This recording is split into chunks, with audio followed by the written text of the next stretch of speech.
My guest at this time is Robert Bradley. He is the CEO at the Institute for Energy Research. We want to get his reaction to the United Nations concluding that even if every nation honored its carbon-reducing promises, those efforts are still nowhere near enough to ward off climate catastrophe this century. And Mr. Bradley, thanks so much for being with us. Good to be with you, Greg. So just what does the UN want from the U.S. and other nations to supposedly confront this calamity over the next 80 years? Well, it's a Herculean effort that's way beyond the political system of the United States or virtually anywhere else around the world, as indicated by the Paris fuel tax riots. And that is to basically tax fossil fuels out of existence, a keep it in the ground strategy. Right now, gasoline has a overwhelming share of the transportation market, and the idea that you would make gasoline, aviation fuel, and other transportation choices uneconomic is really beyond the pale. But the good news in all this is that the climate alarm that's been put forward by the United Nations is very exaggerated. And we're going to get into that in a couple different ways. Let's start with what happened 3 years ago. Just 3 years ago, leaders were hailing the Paris Climate Accords as the key to saving our planet, and now those unenforced commitments are considered grossly insufficient. So what's the explanation for why things changed so much in such a short period of time? How do they explain what they thought was the remedy 3 years ago isn't even close now? Well, it was all a fairy tale. The Paris Climate Accord of 3 years ago, I guess this month, was a voluntary plan for both industrialized and developing countries to reduce their CO2 emissions. Nothing was binding. It was just a wish list. Some countries, like the United States, were pledging major cuts on the wish list.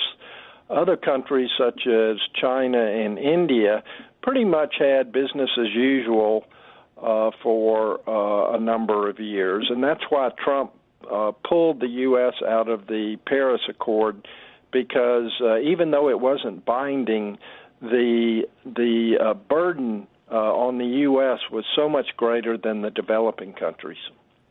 Well, let's talk about what we've seen since President Trump made that choice.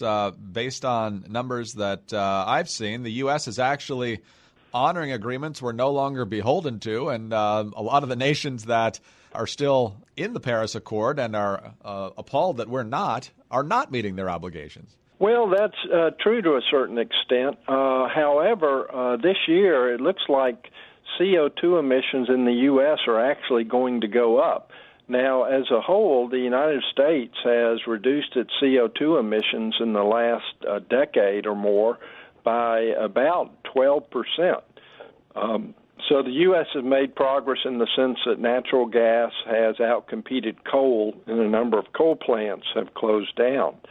But that is probably coming to an end. The emissions in the U.S. and the rest of the world are now going up, which makes the whole Paris Accord that much more unfathomable. You mentioned the fuel tax riots in Paris, and this didn't come from the right. This came from the left in France. So as the UN and different world leaders that have a same worldview as the UN try to push this economic shifting of resources from the haves to the have-nots, and it's putting it in very simplistic terms, but it seems like the folks they were counting on to support them might not be supporting them that much anymore. Is this the sign to you of a major momentum shift, or is it too much to read into that? It is a major momentum shift, and there's a recent article in Politico, which is on the left side of things, saying that the Greens are losing faith in the idea of a carbon tax to reduce CO2 emissions. So some years ago, the U.S. Senate rejected a cap-and-trade program for the United States, and it looks like this year with Washington State voters rejecting a carbon tax, with Canadian provinces rebelling against provincial tax on CO2, Australia's already gotten rid of their carbon tax. It's just in different areas of the world, voters are saying no to higher energy prices. We're talking with Robert Bradley. He's the CEO at the Institute for Energy Research. And Mr. Bradley, talk a little bit about your organization and how you approach this debate. I know you generally come out on the more conservative side of the debate, so there might be some folks out there saying, well, he's all in for the fossil fuel industry, so how much can I take at face value here? So explain how IER comes at this issue. Sure. Well, we're a free market, classical liberal organization. Might also be characterized with a small L libertarian flavor. And we support voluntary transactions among consenting adults.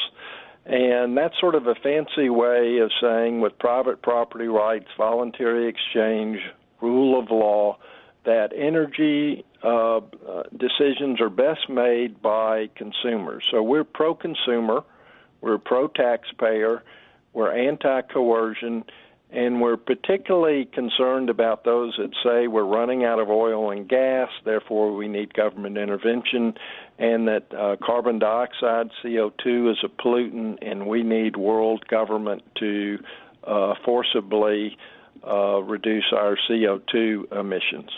Is there anything ready to replace fossil fuels to provide the energy needed at the levels we need it?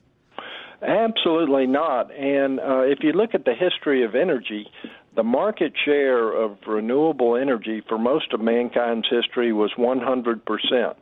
And it was only several hundred years ago when coal, then coal and oil, then coal, oil, and natural gas replaced unreliable, expensive, non-scalable energy. So burning wood, woody matter, falling water, rudimentary uses of wind and solar, all that got replaced by very dense and storable energy, the mineral energies. And we think there's no going back for the next decades, even centuries, to the very dilute and intermittent renewables of the past.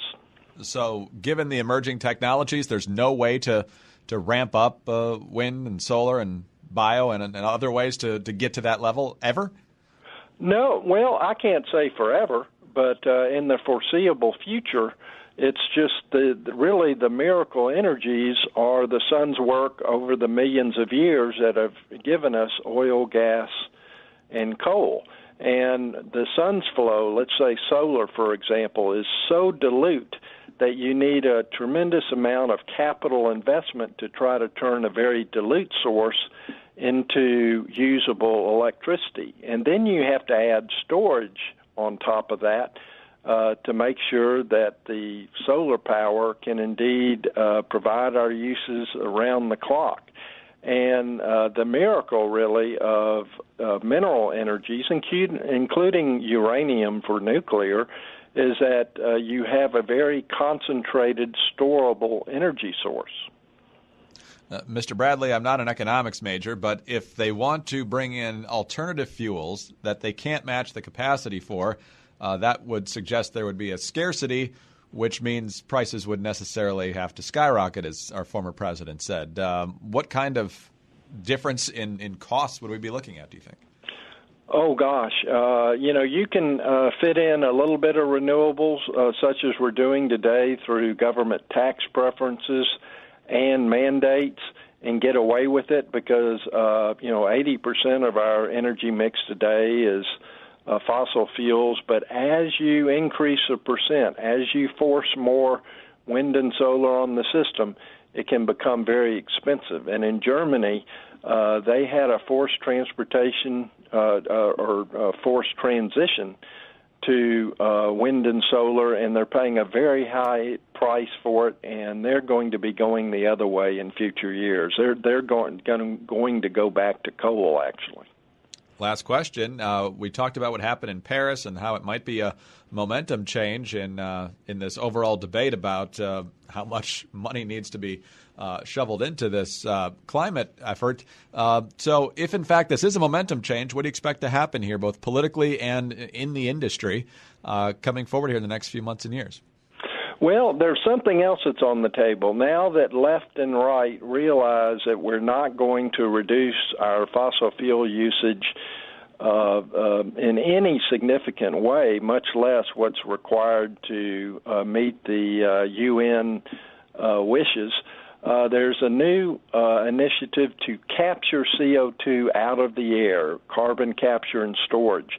And this is very, very expensive, yet lobby groups, including some rent-seeking crony corporations, are gearing up to lobby for government grants, government subsidies, in order to take CO2 out of the air. And it's a real boondoggle, so be on the lookout.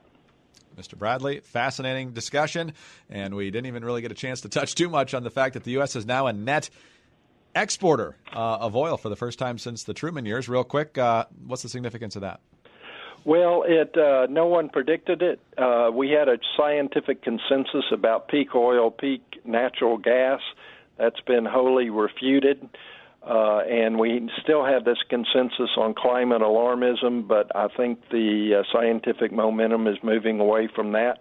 So generally, it's good news from the energy market just in time for the holiday season. Sir, thank you so much for your time today. We greatly appreciate it. Thank you, Greg. Robert Bradley, CEO at the Institute for Energy Research. I'm Greg Columbus reporting for Radio America.